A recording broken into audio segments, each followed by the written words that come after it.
الرحيم. الحمد لله رب العالمين، رب الناس، ملك الناس، إله الناس. الحمد لله الواحد الأحد الفرد الصمد الذي لم يلد ولم يولد ولم يكن له كفوا أحد.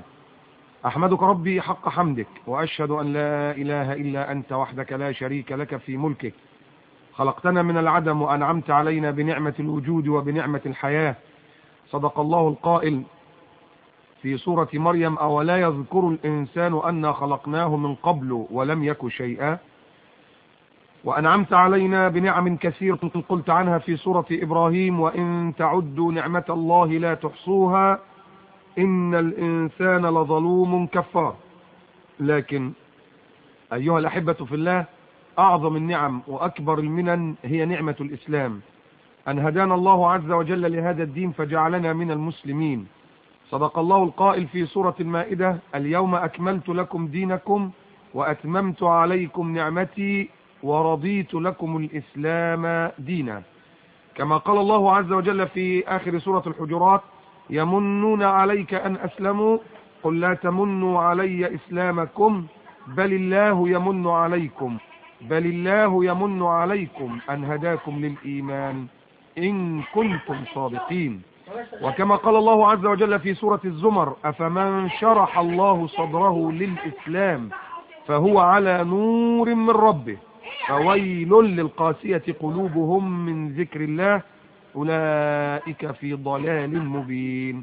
نسأل الله عز وجل أن نحيا جميعا على الإسلام وأن نموت على الإسلام وأن نحشر في زمرة المسلمين، اللهم آمين.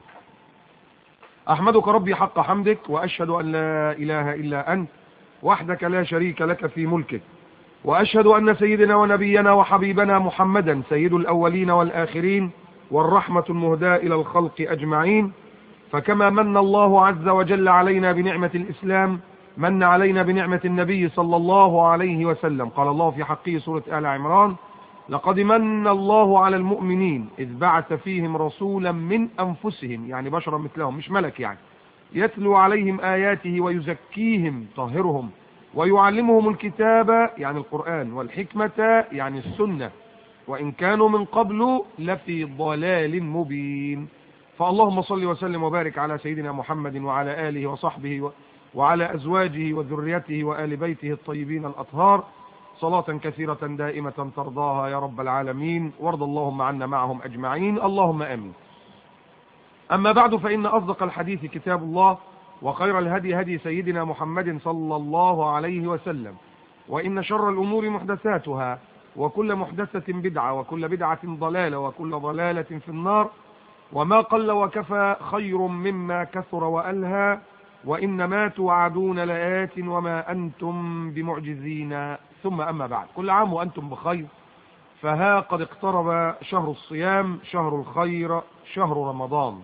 موضوعنا بمشيئة الله عن رمضان، كيف نستقبل شهر رمضان، وكيف نصوم في شهر رمضان، وما معنى الصيام، وبماذا فضل الله وكرم الله شهر رمضان، ثم أخيرا عن ثواب الصيام في هذا الشهر المبارك الطيب.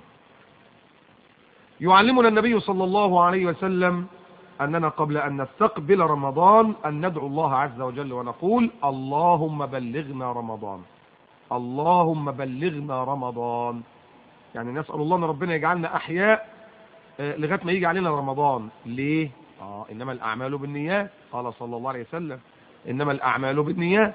اللي ناوي إن شاء الله في رمضان بقى اللي جاي ده بإذن الله يصوم إن شاء الله ويقوم الليل ويعتكف وليلة القدر والخير كله اللي في رمضان ده ياخد ثوابه حتى لو لم يدرك رمضان. يعني لو الواحد نزل تربته وجاء عليه رمضان وكان نيته إنه ياخد كل الثواب ده. إنما الأعمال بالنيات. وعلى العكس برضو اللي عمال يقول اللهم بلغنا رمضان علشان الفوازير وألف خيبة وخيبة والسهر بقى بتاع رمضان والخيابة والكلام اللي بيعملوه ده اهو، يبقى برضو إنما الأعمال بالنيات، حسب نيته. يبقى في تربته والفوازير شغالة وهو بياخد سيئاتها ومعاصيها، يبقى في تربته وكل شر كان هو ناويه ياخده والعياذ بالله. إنما المسلم دائما يتحرى الخير، كما قال النبي صلى الله عليه وسلم: من تحرى الخير يعطى. ثم بيعلمنا سيدنا النبي عليه الصلاة والسلام لما بقى نشوف الهلال بتاع رمضان ويقولوا الهلال بتاع رمضان ظهر، وطبعا للأسف يعني الناس بتعرف هلال رمضان بإيه؟ الناس بتعرف هلال رمضان وهلال العيد بحاجتين. هلال رمضان أول ما عبد المطلب يغني يقول لك رمضان جانا، يبقى بكرة رمضان، كل سنة وانتم طيبين. وأول ما أم كلثوم تقول الليلة عيد يبقى بكرة إيه؟ يبقى بكرة العيد. لا طبعا إحنا مش تبع دول. إحنا لما بنشوف الهلال وبنستطلع الهلال بيعلمنا سيدنا النبي عليه الصلاة والسلام حديث رواه الترمذي، كان النبي صلى الله عليه وسلم إذا رأى الهلال قال اللهم أهله علينا بالأمن والإيمان والسلامة والإسلام، ربي وربك الله، هلال رشد وخير. يبقى بنستقبل شهر رمضان لما بنشوف الهلال بهذا الكلام الطيب الجميل. لكن ايه شهر رمضان؟ وش معنى شهر رمضان؟ الله تبارك وتعالى هو الخالق لكل شيء. قال عز وجل في سورة البقرة هو الذي خلق لكم ما في الأرض جميعا، كما قال الله عز وجل في سورة الزمر الله خالق كل شيء وهو على كل شيء وكيل، له مقاليد السماوات والأرض والذين كفروا بآيات الله أولئك هم الخاسرون. طب الله الخالق خلق كل شيء، لكن الخالق فضل بعض المخلوقات على بعضها. يعني ايه؟ يعني الله خلق البلاد كلها لكنه فضل مكة والمدينة المنورة والقدس، المساجد، المسجد الحرام، المسجد الأقصى، المسجد النبوي، الليالي لكنه فضل ليلة القدر، الأيام لكنه فضل يوم الجمعة، الرسل كلهم لكنه فضل النبي صلى الله عليه وسلم. سورة البقرة تلك الرسل فضلنا بعضهم على بعض. وهو الخالق عز وجل للشهور كما قال في سورة التوبة إن عدة الشهور عند الله 12 شهرا، 12 شهر، تبدأ من المحرم وبعدين صفر، ربيع الأول، ربيع الثاني، جمادى الأولى، جمادى الثاني، رجب، شعبان، رمضان، شوال، ذو القعدة، ذو الحجة. إن عدة الشهور عند الله 12 شهرا في كتاب الله يوم خلق السماوات والأرض منها 4 حرم. في 4 شهور حرم، شهر لوحده اسمه رجب الفرد، وبعدين 3 ورا بعض، ذو القعدة وذو الحجة والمحرم، يبقى 3 و1 يبقى 4. فهو الله عز وجل الخالق للشهور كلها، لكنه فضل هذا الشهر المبارك شهر رمضان. بماذا فضل الله عز وجل شهر رمضان؟ فضله بإيه؟ يعني شهر رمضان يعتبر أفضل الشهور، أفضل الشهور. يكفيه أن فخرا أن النبي صلى الله عليه وسلم يقول في صحيح البخاري ومسلم إذا جاء رمضان فتحت أبواب الجنة وغلقت أبواب النار وصفدت الشياطين. فتحت أبواب الجنة يبقى كانت مقفولة، وغلقت أبواب النار يبقى كانت مفتوحة، وصفدت الشياطين اتسلسلت. النبي صلى الله عليه وسلم حديث رواه ابن خزيمة قال صلى الله عليه وسلم شهر أوله رحمة وأوسطه مغفرة وآخره عتق من النار. يبقى ربنا سبحانه وتعالى كرمه وفضله فعلا على الشهور كلها.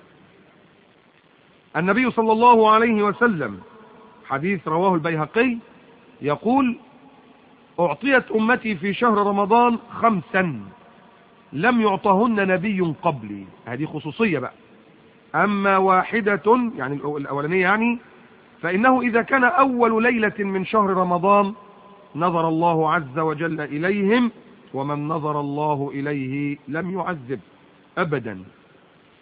وأما الثانية فإن خلوف أفواههم، ريحة بقنا يعني وإحنا صايمين في رمضان، حين يمسون أطيب عند الله من ريح المسك. وأما الثالثة فإن الملائكة